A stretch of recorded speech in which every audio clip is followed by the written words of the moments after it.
Hello दोस्तों, मैं तारिक आप सभी भावी शिक्षकों का आपके अपने YouTube चैनल बी टॉपर पर बहुत बहुत स्वागत करता हूं। मेरे दोस्त, अगर आप शिक्षक बनना चाहते हो तो जरूर आप या तो बीएड कर रहे होगे या फिर डीएलएड कर रहे होगे, या फिर बीएड डीएलएड में अभी आपका एडमिशन हुआ होगा, या फिर आप बीएड डीएलएड कर चुके होंगे। तो आपको इतना तो मालूम होगा कि अगर आप शिक्षक भर्ती में बैठना चाहते हो तो आपको सीटेट परीक्षा क्वालिफाई करना बहुत ज़्यादा आवश्यक है। यानी अगर आप सीटेट परीक्षा को क्वालिफाई नहीं कर पाते हो तो आपका डीएलएड और बीएड किसी काम का नहीं रहता है। वैकेंसी आएगी लेकिन आप उसमें बीएड डीएलएड करने के बावजूद भी नहीं बैठ पाओगे क्योंकि आप सीटेट नहीं पास हो। तो इसलिए आप चाहे बीएड डीएलएड कर चुके हो या फिर बीएड डीएलएड कर रहे हो, नया एडमिशन है, तो भैया जितनी जल्दी हो सके सीटेट परीक्षा को क्वालिफाई कर लो, ठीक है। फिर चाहे वो यूपी का हो चाहे अदर स्टेट का हो, सीटेट जो है ऑल ओवर इंडिया में वैलिड होता है और लाइफ टाइम वैलिडेशन होता है इसका। तो इसलिए इस परीक्षा को पास करना बहुत आवश्यक है। लेकिन फिर भी बहुत सारे बच्चे कुछ ऐसी गलतियां करते हैं प्रिपरेशन करने में कि वो एक अटेम्प्ट में इस परीक्षा को पास नहीं कर पाते हैं। और बहुत सारे ऐसे अभ्यर्थी भी देख रहे होंगे जो पिछले 2-3 बार से परीक्षा दे रहे हैं सीटेट का, लेकिन वो 2 नंबर 5 नंबर 10 नंबर से अटक जा रहे हैं, नहीं निकल पा रहा है। अब दोस्तों यहाँ पर सीटेट इस बार जुलाई में आया भी नहीं, और अब जब दिसंबर वाला सीटेट नोटिफिकेशन आ रहा है तो उसमें आपके पासिंग मार्क में कई सारे बदलाव देखने को मिलने वाले हैं। वीडियो को पूरा एंड तक देखिएगा, पूरी जानकारी आपको देने वाला हूं। वीडियो को लाइक एंड शेयर जरूर कर देना। और मेरे दोस्त, आप बीएड डीएलएड कर चुके हो या फिर आप कर रहे हो, मुझे कमेंट करके जरूर बताना। एक चीज और मैं आपको बताना चाहूंगा कि जो बच्चे नया नया अभी एडमिशन लिए बीएड डीएलएड में, यानी उनका एग्जाम नहीं हुआ है फर्स्ट ईयर का या फर्स्ट सेमेस्टर का, वो लोग भी एलिजिबल हैं सीटेट परीक्षा को देने के लिए। क्योंकि एनसीटी ने नया गाइडलाइंस 2022 में लेकर आया था जिसमें उन्हें यह कहा गया कि कोई भी बच्चा अगर टीचर ट्रेनिंग प्रोग्राम में इनरोल कर लेता है, यानी एडमिशन ले लेता है, तो उसके अगले दिन से ही वो सीटेट परीक्षा का फॉर्म देने के लिए एलिजिबल माना जाएगा। और अगर वो पास करता है, सीटेट क्वालिफाई करता है, तो उसका सर्टिफिकेट भी इशू किया जाएगा और वैलिड भी रहेगा। तो आइए चलते हैं वीडियो पे। सभी लोग वीडियो को लाइक एंड अपने दोस्तों को शेयर जरूर कर देना। मेरे दोस्त, सीटेट के पासिंग मार्क में क्या क्या नियम में बदलाव हुआ है वो बताने से पहले एक चीज जो बहुत ज्यादा इंपॉर्टेंट है, जिससे आपका इस बार परीक्षा निकल जाएगा, वो बताना चाहूंगा। मेरे दोस्त, मुझे पता है जो बच्चे 2-3 बार अटेम्प्ट कर चुके हैं नहीं निकल रहा है, एक बार कमेंट जरूर करिएगा ये कौन सा अटेम्प्ट है आपका सीटेट का। मेरे दोस्त, आप मेहनत जरूर करते हो लेकिन कहीं ना कहीं आप गलत तरीके से तैयारी कर रहे हो। गलत कंटेंट, गलत क्लासेस, गलत नोट्स और गलत बुक्स का आप को फॉलो कर रहे हो, जो बहुत ज्यादा लेंदी है। सीटेट परीक्षा समझ पर आधारित होता है। एक बार आप थ्योरी समझ गए ना तो आपके लिए बहुत इजी हो जाता है। लेकिन गलती क्या करते हैं बच्चे, मार्केट से बुक्स वगैरह लेकर आते हैं जो बहुत मोटी रहती है और उसमें काफी लेंदी रहता है सारा थ्योरी वगैरह, और वो समझ में नहीं आता। और समझ में भी आ जाता है उस टाइम तो वो ज्यादा टाइम तक याद नहीं रहता, या उसको आप रिवीजन भी नहीं कर पाते एग्जाम के लास्ट टाइम में। यानी कि ओवरऑल कहने का मतलब ये है कि आप उतना ही पढ़ो जितना आपको समझ में आए, और उस तरीके से शॉर्ट फॉर्म में पढ़ो जिससे आप उन चीजों को एग्जाम के पहले एक बार रिवीजन भी कर सको, क्योंकि रिवीजन बहुत ज्यादा इंपॉर्टेंट है। तो मेरे दोस्त, आप लोग मेहनत करते हो लेकिन गलत दिशा में कर रहे हो। सीटेट परीक्षा को अगर आप पास करना चाहते हो एक ही अटेम्प्ट में, या इस बार आप हर हाल में पास करना चाहते हो, तो एक बार हमारे इस नोट से तैयारी करके देखो। सीटेट दिसंबर 2025 के लिए संपूर्ण पाठ्यक्रम निचोड़ नोट तैयार किया गया है। यानी बहुत ज्यादा लेंदी नहीं है ये, हर एक चीज का थ्योरी दिया गया है, हर एक टॉपिक को समझाया गया है, लेकिन बहुत ही सरल भाषा में और बहुत ही कम शब्दों में, ताकि आपको याद भी हो सके और आपको समझ में भी आ सके। और हर थ्योरी से रिलेटेड इमेज भी लगाया गया है ताकि उनको भी देखकर आप समझ सकें और वो आपको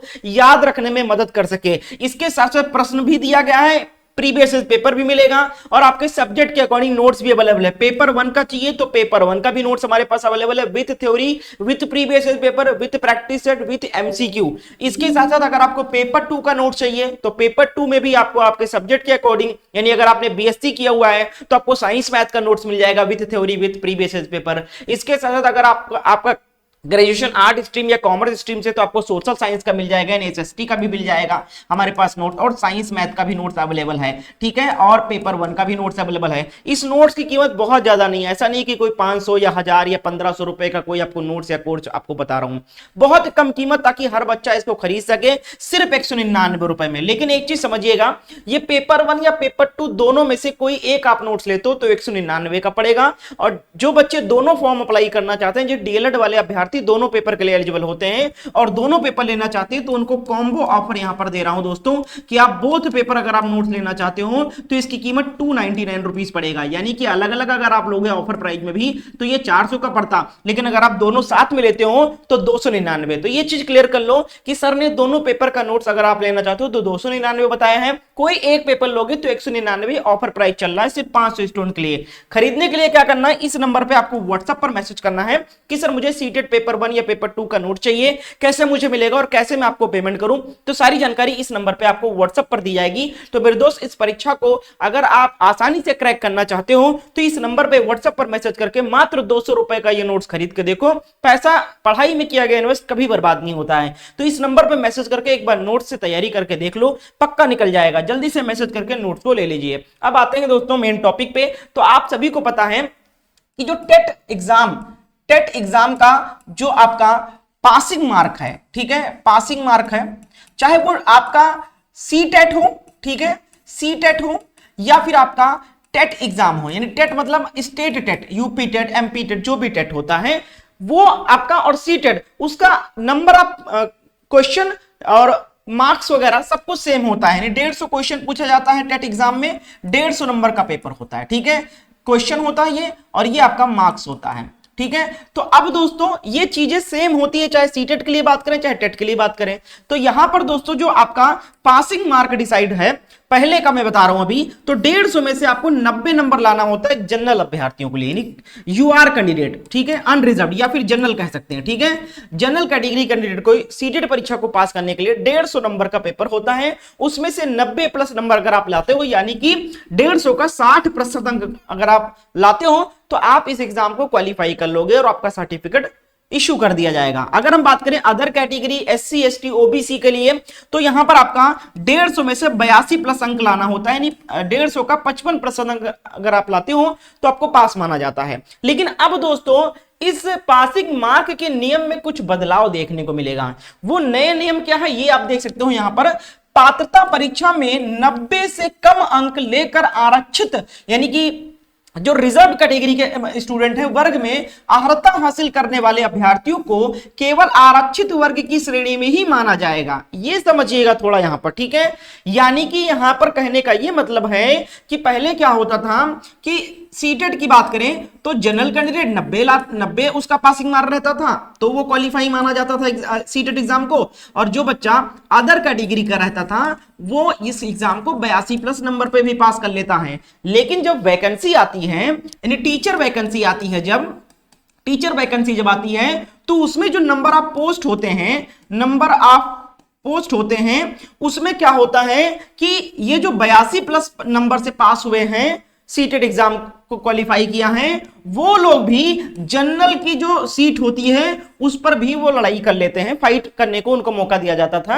यानी फिर वहां पर ये मतलब नहीं होता था कि कौन बच्चा 90 प्लस पास करके लेकर आया है, कौन बच्चा 42 प्लस पास करके लेकर आए हैं। टीचर वैकेंसी में क्या होता था कि वो बच्चा अपनी कैटेगरी में तो फाइट करता ही था, यानी जितनी अदर कैटेगरी की होती थी सीटें उसमें तो फाइट करता ही था, साथ साथ में जो जनरल के लिए रिजर्व सीट होती थी, यूआर सीट होती थी, उसमें भी फाइट करता था। लेकिन अब यहां पर क्या कहा गया है कि जो बच्चा 90 से कम अंक पर पास करेगा, यानी 82 प्लस अंक वाले, यानी सीधा सीधा कहा गया है जो अदर कैटेगरी के बच्चे 82 प्लस अंक पर क्वालिफाई किए होंगे सीटेट या टेट एग्जाम, उनको टीचर वैकेंसी में क्या कहा गया है कि उनको अनरिजर्व में नहीं शामिल किया जाएगा, यानी कि अनारक्षित वर्ग की श्रेणी में ही माना जाएगा उनको, यानी उनको जनरल में फाइट करने नहीं दिया जाएगा, ठीक है। उनको क्या किया जाएगा कि उनको जितनी उनकी वैकेंसी है, उनकी सीट की है रिजर्व, उन पर ही वो लड़ सकते हैं, जनरल में नहीं फाइट कर सकते हैं, ठीक है। वहीं पर कहा गया ऐसे उम्मीदवार समान वर्ग के जनरल कैटेगरी के चयन के लिए पात्र नहीं होंगे, यानी क्या कहा गया, ऐसे उम्मीदवार समान वर्ग में चयन के लिए पात्र नहीं होंगे। यानी कि अगर आप 82 प्लस अंक से सीटेट पास किए हो तो आप जनरल कैटेगरी की सीट पर फाइट नहीं कर सकते हो, ये सीधा सीधा कहा गया है। वहीं अनारक्षित वर्ग यानी कि अनरिजर्व कैटेगरी के केवल उन्हीं अभ्यर्थियों पर विचार होगा जिन्होंने पात्रता परीक्षा कम से कम 90 अंक यानी 60% अंक से पास किया हो और चयन परीक्षा में 50% या उससे ज्यादा अंक हासिल किया हो। यहां पर यह भी कहा गया कि जो जनरल कैटेगरी की सीट होगी और जो बच्चे 90 प्लस अंक से पास किए होंगे, साथ साथ में, यानी मान लो अगर आप अदर कैटेगरी के हो 82 प्लस आपका पासिंग मार्क है, लेकिन आपके नंबर कितने आए हैं, आप 95 नंबर से पास किए हो, नहीं आप अदर कैटेगरी के हो लेकिन आप 95 प्लस नंबर से पास किए हो एग्जाम को, तो यहां पर क्या कहा गया है कि तब भी उन्हीं बच्चों पर विचार किया जाएगा जो बच्चे जो पात्रता जो टीचर की ट्रेनिंग की एग्जाम होगी, यानी कि जो आपका सुपर टेट होगा उसमें भी 50% प्लस अंक लाना होगा, तब अदर कैटेगरी का जनरल कैटेगरी में सीट दिया जाएगा। यानी मान लो आप अदर कैटेगरी के हो और आपने 82 छोड़कर आपने 90 से प्लस आप नंबर लेकर आए हो, यानी जनरल कैटेगरी के ऊपर भी नंबर लेकर आए हो, तब भी उनको तभी मौका दिया जाएगा जब उनका जो आपका पात्रता परीक्षा होगा, यानी कि जो आपका टीचर का एग्जाम होगा, मेन एग्जाम होगा सुपर टेट, उसमें भी 50% जो अंक लाए होंगे अदर कैटेगरी के प्लस 90 प्लस सीटेड में लाए होंगे, वो काउंट किए जाएंगे, जनरल सीट दिया जाएगा उनका, अन्यथा नहीं दिया जाएगा। तो ये यहां पर जनरल वालों को थोड़ा सा राहत मिल गई है कि जो अदर कैटेगरी के बच्चे कम अंक पर सीटेड को पास किए होते थे वो उनकी सीट पे फाइट नहीं कर सकते हैं। हालांकि आपकी क्या इस पे राय है हमें कमेंट करके जरूर बताइएगा। वीडियो अच्छी लगी तो शेयर कर दीजिएगा, चैनल पर नए हो तो चैनल को सब्सक्राइब करके बेल आइकन को ऑन कर लें कंप्लीट तैयारी के लिए। हालांकि ये 90 और 82 कुछ भी नहीं है, अगर आप अच्छे से पढ़ते हो ना तो सब बच्चे 100 प्लस नंबर लेकर आते हैं, पास कर लेते हैं। तो बस आपको अच्छे से तैयारी करना है ताकि इन सब लफड़ों में ना फंसे आपका वैकेंसी, आपका फ्यूचर कि 1-2 नंबर से अटक गया। तो इसलिए अच्छे खासे नंबर प्लस नंबर से पास करो, 100 प्लस नंबर का टारगेट रख के चलो। इस नंबर पे मैसेज करके नोट्स को आप लोग ले सकते हो। उम्मीद करते हैं आपको सारी चीजें समझ में आ गई है। वीडियो को लाइक एंड शेयर कर दीजिएगा।